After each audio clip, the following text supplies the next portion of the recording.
ना ये कहते हैं कि बीवी मिल जाए, ना ये कहते हैं मकान मिल जाए, ना ये कहते हैं दुकान मिल जाए, ना ये कहते हैं बच्चे फरमा बरदार बन जाए, ना ये कहते हैं यूरोप का वीजा मिल जाए, ना ये कहते हैं अमेरिका का वीजा मिल जाए, ना ये अल्लाह से गाड़ी मांगते हैं, ना नए तर्ज का मोटरसाइकिल मांगते हैं, ना अल्लाह ताला से आईफोन मांगते हैं। ये अल्लाह से कहते हैं अल्लाह शहादत दे दे, हमारे अमीर के दिल में डाल दे, मुझे पहले नंबर पे कर दे, मुझे आगे कर दे, तरह तरह की सिफारिशें कराते हैं। नमस्कार, आप देख रहे पंजाब केसरी टीवी। मैं हूं आपके साथ रिद्धि गौतम। तो सुना आपने जैश ए मोहम्मद के प्रमुख मसूद अजहर को भारत को गिदड़ भभके दे रहा है। कह रहा है कि उसके संगठन के पास हजारों आत्मघाती हमलावर मौजूद हैं जो किसी भी वक्त हमले के लिए पूरी तरह तैयार हैं। इस ऑडियो क्लिप में अजहर ये भी कहता हुआ सुनाई दे रहा है कि उसके संगठन से जुड़े लोग किसी सांसारिक चीज की मांग नहीं करते, ना गाड़ी, ना मोटरसाइकिल, ना पैसा, न बच्चों की पढ़ाई, न कर्ज चुकाने की बात, न टीवी, न यूरोप या अमेरिका का वीजा, बल्कि सिर्फ शहादत की मांग करते हैं। जी हाँ, ये वही मसूद अजहर है जो ऑपरेशन सिंदूर के दौरान रो रहा था और कह रहा था कि काश हम भी मर जाते तो अच्छा रहता। अब उसी मसूद अजहर का एक ऑडियो संदेश इस समय सोशल मीडिया पर तेजी से वायरल हो रहा है। हालांकि पंजाब केसरी इस वायरल ऑडियो की पुष्टि नहीं करता है। इस मजमे में अल्लाह के वो फिदाई मौजूद हैं जो रात के 3 बजे उठ के सिर्फ अल्लाह से शहादत मांगते हैं।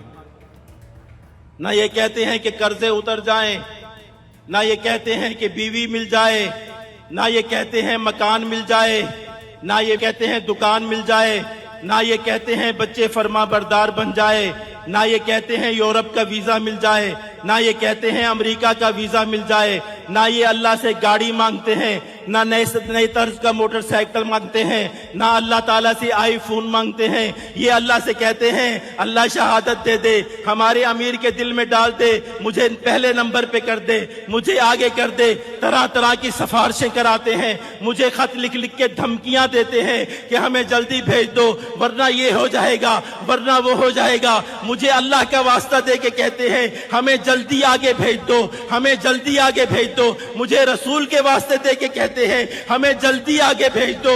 मुझे मदीना शरीफ की दुआएं दे के कहते हैं अल्लाह ताला आपको मदीना दिखाए, मुझे जल्दी आगे भेज दो। कभी क्या तरीका इख्तियार करते हैं, कभी क्या तरीका इख्तियार करते हैं। रब से मुलाकात का इनको इतना शौक है, इतना शौक है।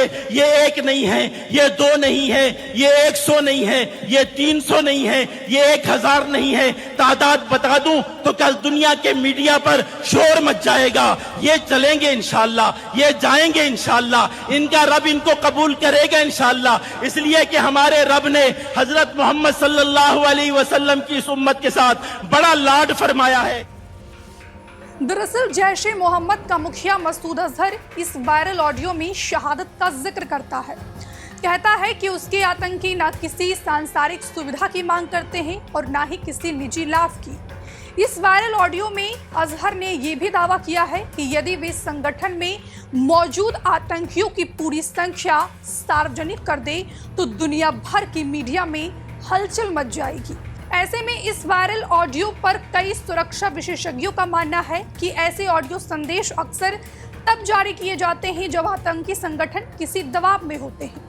आपने ऑपरेशन सिंदूर के दौरान भारतीय सेना के पराक्रम को तो देखा ही होगा, कैसे भारत के जाबाज ने पाकिस्तान के घर में घुसकर कई आतंक के ठिकानों को निस्तनाबूद कर दिया।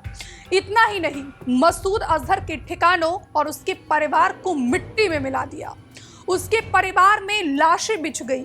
ऑपरेशन सिंदूर में मसूद अजहर के खानदान के 14 लोग मारे गए। अपनों की लाशें देखकर मासूमों को मारने वाला आतंकी मसूद अजहर तब कह रहा था कि अच्छा होता इस हमले में मैं भी मारा जाता। इतना ही नहीं, उस समय वह अपनों को कंधा देने को भी तरस रहा था। कुल मिलाकर भारत के एयर स्ट्राइक में आतंकी मसूद अजहर के बहन, बहनोई, भांजा, भांजी समेत 14 लोग जहन्नुम पहुंचे। इस तरह भारत के ऑपरेशन सिंदूर ने जैश ए मोहम्मद के चीफ मसूद अजहर को बड़ी चोट दी। शायद भारत का ये चोट मसूद अजहर अभी तक भुला नहीं पाया, तभी रह रहकर बिलबिला रहा है और भारत के खिलाफ साजिश रच रहा है। शायद मसूद अजहर ये भूल गया है कि ऑपरेशन सिंदूर अभी खत्म नहीं हुआ है। ऑपरेशन सिंदूर अभी भी ऑन है। जैसे ही आतंक के आका भारत में दहशत फैलाने का काम करेंगे, वैसे ही उनके फन को कुचल दिया जाएगा। मसूद अजहर अभी भी अपनी हरकतों से बाज नहीं आएगा, तो इस बार भारतीय सेना मसूद अजहर के घर में घुसकर इसको अल्लाह से मिलवाने का काम करेगी। इस ऑडियो के जारी होने की आधिकारिक तारीख की पुष्टि नहीं हो पाई है, लेकिन इसे जैश ए मोहम्मद से जुड़ा बताया जा रहा है। गौरतलब है कि मसूद अजहर 2019 के बाद से पब्लिकली नहीं दिखा। हालांकि उसके नाम से समय समय पर ऑडियो और लिखित संदेश सोशल मीडिया पर आते रहते हैं। तभी तो कहा जाता है कि दम है तो सामने से लड़ो, वरना पीठ पीछे तो बुज़दिल भौंकते हैं। बता दें कि मसूद अजहर 2001 में भारत की संसद पर हुए हमले का मास्टरमाइंड है। इसके अलावा भी उसने भारत में कई आतंकी हमलों को अंजाम दिया। मसूद अजहर 2016 में हुए पठानकोट हमले का भी मास्टरमाइंड है। ये वही आतंकी है जिसने भारत को कई जख्म दिए हैं। भारत की गिरफ्त से निकलकर भारत को डसने वाला ये आतंकी मसूद अजहर आज तक भारत के लिए नासूर बना हुआ है। याद है कंधार हाईजैक, जिसमें भारत ने अपने नागरिकों को छुड़ाने के लिए इस आतंकी को छोड़ दिया था, जिसकी सजा भारत आज तक भुगत रही है। ऐसे में मसूद अजहर के इस वायरल ऑडियो पर भारत समेत दुनिया भर के खुफिया विभाग की भी नजर बनी हुई है। फिलहाल के लिए इतना ही। देखते रहिए पंजाब केसरी टीवी। नमस्कार। हमसे जुड़े रहने के लिए हमारे YouTube चैनल को सब्सक्राइब करें और नई वीडियो की नोटिफिकेशन के लिए बेल आइकॉन को दबाएं।